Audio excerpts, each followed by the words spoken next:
One of the best things that you have with a Chirp website is the freedom to control your navigation buttons in any way that you want. That means that you can create any buttons that you want, get rid of any buttons that you want. It's really, truly a great thing.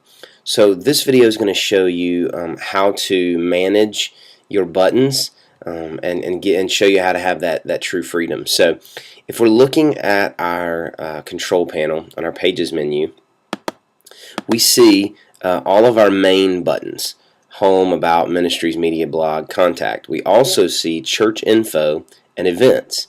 But beside Church Info and Events, we see the words Hidden. And that means that they are pages that have been created, but they're hidden from the navigation. So on the main front site, let's go back to our home page here. On our main home site, we see Home, About, Ministries, Media, Blog, and Contact. We do not see a button that says Church Info or a button that says Events, because we have hidden those, and I'll show you how to do those in a second. But let's say that I wanted to rearrange the order. Let's say that I wanted Ministries to be in front of About, right? All I have to do, I don't have to call a web designer or a web developer and tell them I want something to change. All I have to do is take my mouse and put it to the left of the word where there's three little lines, and I can drag that over top of About, and now I don't even have to hit a button. It automatically syncs it up. So I'm just going to hit refresh on this page, and we're going to see that Ministries is now second and About is third. And you can do that with any button you want. You can rearrange the order in any way that you want, which is great, but it gets better than that.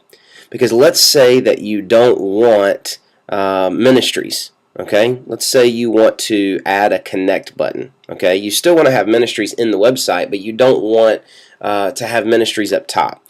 Well, I'm going to click on Ministries, and the second option here in this form says Hide from Nav. Right now it says no, which means it's not going to be hidden from Nav. But I want to make it hidden from Nav, so I'm going to select Yes, and then I'm going to hit Submit. This is going to make the change in the website. I'm going to go back over here, and I'm going to refresh the home page. And we're going to see now that the Ministries button is gone, right? Now, I can still access it by going to my domain name /ministries, but it's not in the nav anymore. And if I look right here beside Ministries, it says that it's hidden. Now, I'm going to go ahead and drag it back down here because later on we're going to unhide it.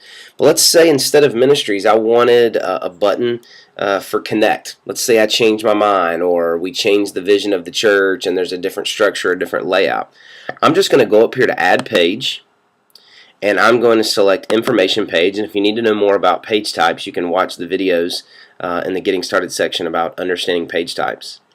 And I'm going to name this button, or this page, Connect. Okay? I do not want to hide it from Nav because I want people to be able to see it and click on it. If I wanted to add a top picture, I can. I'm not going to at this time. And then this is just an opportunity to put the content in. So for right now, I'm just going to type the words "put content" here. All right. I'm going to hit Submit, and I have just created a Connect button. Right. It's going to show up in my main navigation. And it's going to be the last button down here, right? So if you've ever had to deal with the frustration of trying to get a hold of a web developer because you wanted to add something to your site or add a button, you know how crazy that can be. But now you have the ability to do that. So let's say we want Connect to be third and not last. All I have to do is put the mouse to the left of Connect, drag it up to the third button. It automatically saves it. So now I'm going to hit refresh,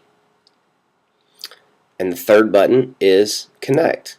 And my page has already been created. And let's say that I want to create a small groups page underneath Connect, right? So one of the ways they can connect to the church is by going to our small groups. So underneath Connect, I'm going to put my mouse over Connect, and I'm going to click on Add Child Page because I don't want this to be a main button. I want it to be a button that falls underneath Connect. Does that make sense? So I'm going to click on Information Page,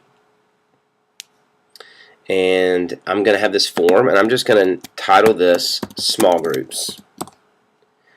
I don't want to hide it from nav. When I put my mouse over connect, I want to be able to see the word small groups. I could add a picture if I wanted to, but I'm not for this video.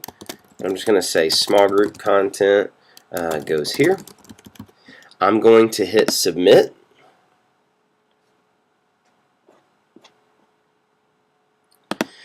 I'm going to refresh my page, and it's just that easy that we have just created a main button and we've created pages that go underneath that button. So when I put my mouse over connect, I see small groups. Alright, and I click on that and it takes me to the small groups page that I just created. And we didn't really put anything on there, but you can see where we typed in that text, and we can obviously add other things. It's created the navigation on the side. It's done it all, right? And so maybe something seasonal at your church, or you want buttons sometimes and other buttons not sometimes. You can go in and delete. So like if you wanted to delete ministries, you could by just putting your mouse over ministries and clicking on delete. I would encourage you not to do that, because once you delete it, you lose all the information. So really the best thing to do is just to change it to hide from nav in case you ever want to go back and put that information in. But just that easy. You can create any buttons, drag and drop them, put them in any order, create any pages that go under there. If I wanted to create a page underneath small groups, I could do that. It would only go underneath small groups, and it would create, fall right in line there. So it really is that simple to create buttons, manage buttons, no more having to depend on a web developer.